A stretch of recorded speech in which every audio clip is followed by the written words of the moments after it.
જાન્યુઆરીમાં સત્તા સંભાળ્યા બાદ ડોનાલ્ડ ટ્રમ્પ માસ ડિપોર્ટેશન હાથ ધરશે તેવી શક્યતા વ્યક્ત કરવામાં આવી રહી છે અને તેને લઈને ચર્ચાઓ પણ શરૂ થઈ ગઈ છે. જોકે ટ્રમ્પ માસ ડિપોર્ટેશન હાથ ધરશે કે નહીં તે તો આગામી સમય કહેશે, પરંતુ માઇગ્રન્ટ પરિવારો અને ઇમિગ્રેશન એડવોકેસી ગ્રુપ્સ માસ ડિપોર્ટેશન દરમિયાન સંભવિતપણે લાખો પરિવારો એકબીજાથી અલગ થવાની તૈયારી કરી રહ્યા છે. ટ્રમ્પ માસ ડિપોર્ટેશન કેવી રીતે કરશે અને પરિવારોને તેની કેવી અસર થશે તે અંગે હજી કોઈ જ સ્પષ્ટતા નથી, પરંતુ pro immigration advocacy groups American immigration council દ્વારા કરવામાં આવેલા એક અભ્યાસ પ્રમાણે આનાથી 4 મિલિયન મિક્સ્ડ સ્ટેટસ ધરાવતા પરિવારો અલગ થઈ શકે છે, જેમાં કેટલાક સભ્યો અનડોક્યુમેન્ટેડ છે અને કેટલાક યુએસ સિટીઝન છે.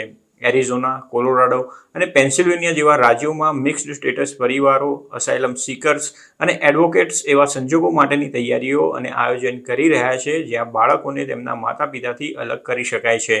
પેન્સિલ્વેનિયાની યુએસ સિટીઝન મહિલાએ પોતાની ઓળખ જાહેર ન કરવાની શરતે જણાવ્યું હતું કે તે પોતાના પરિવારની સુરક્ષાને લઈને ચિંતિત છે. મહિલાએ 10 વર્ષ પહેલા હોન્ડુરાસના એક અનડોક્યુમેન્ટેડ ઇમિગ્રન્ટ સાથે લગ્ન કર્યા હતા. ગયા અઠવાડિયે તે તેના યુએસમાં જન્મેલા બાળકોને લઈને તેમના પાસપોર્ટ કઢાવવા માટે ગઈ હતી. જો તેના પતિને ડિપોર્ટ કરવામાં આવે તેવી સ્થિતિમાં તે પાવર ઓફ એટર્ની મેળવવાની યોજના ધરાવે છે. તેણે કહ્યું હતું કે જો તેના પતિને ડિટેઇન કરવામાં આવે અથવા તો ડિપોર્ટ કરી દેવામાં આવે તો તેના માટે તેના બાળકોના પાસપોર્ટ કઢાવવા મુશ્કેલ બની જશે. જો પાસપોર્ટ નહીં હોય તો તેના બાળકો તેના પિતાને ક્યારેય પણ નહીં મળી શકે. 2017માં જ્યારે ટ્રમ્પ પ્રથમ વખત પ્રેસિડેન્ટ બન્યા હતા તે દરમિયાન તેના પતિને 2 મહિના સુધી ડિટેઇન કરવામાં આવ્યા હતા અને તેના કારણે તેના પતિને માનસિક આઘાત લાગ્યો હતો. તેના પતિનું કહેવું છે કે જો આ વખતે આવું કંઈ થશે તો તે લડત આપવા નથી ઈચ્છતા, કેમ કે તે ફરીથી ડિટેન થવા નથી ઈચ્છતા.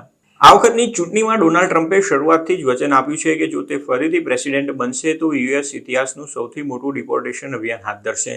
ટ્રમ્પે બોર્ડર જાર તરીકે ટોમ હોમેનની નિમણૂક કરી છે અને ગત મહિને તેમને એક ઇન્ટરવ્યૂમાં પૂછવામાં આવ્યું હતું કે શું પરિવારોને અલગ કર્યા વગર માસ ડિપોર્ટેશન કરવાનો કોઈ રસ્તો છે, ત્યારે હોમેને જણાવ્યું હતું કે આખો પરિવાર જ ડિપોર્ટ થઈ શકે છે.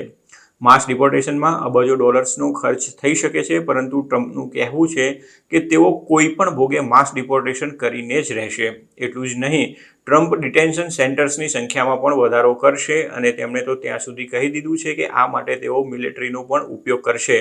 એરિઝોના અને કોલોરાડોમાં તો અનડોક્યુમેન્ટેડ ઇમિગ્રન્ટ્સને સંભવિત ડિપોર્ટેશન માટે તૈયાર કરવામાં આવી રહ્યા છે. એરિઝોનાના ટક્સનમાં 10 નોન પ્રોફિટ ઓર્ગેનાઇઝેશનના બનેલા એક ગ્રુપ અનડોક્યુમેન્ટેડ અને મિક્સ્ડ સ્ટેટસ ધરાવતા પરિવારોને સંભવિત માસ ડિપોર્ટેશન પહેલા ઇમરજન્સી પેકેટ્સ બનાવવામાં મદદ કરી રહ્યું છે.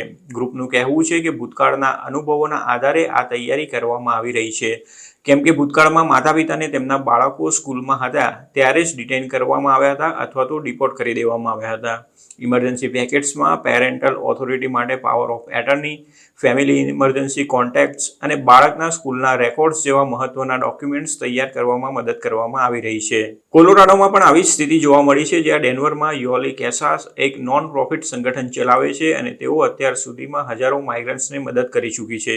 મે 2023માં ટેક્સાસના ગવર્નર ગ્રેગ એબોટ દ્વારા માઇગ્રન્ટ્સને બસોમાં ભરીને મોકલવાનું શરૂ કર્યું ત્યારથી ડેનવરમાં 19,200થી વધારે માઇગ્રન્ટ્સ આવ્યા છે. જોકે તાજેતરના મહિનામાં અહીં આવતા માઇગ્રન્ટ્સની સંખ્યામાં ઘટાડો થયો છે.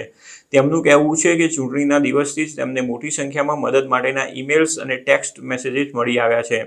ટ્રમ્પ માસ ડિપોર્ટેશન કરવા માટે મક્કમ છે, પરંતુ ઘણા ડેમોક્રેટિક રાજ્યો તેનો વિરોધ કરવા અને ઇલીગલ ઇમિગ્રન્ટ્સનું રક્ષણ કરવા માટેની તૈયારીઓ પણ કરી રહ્યા છે.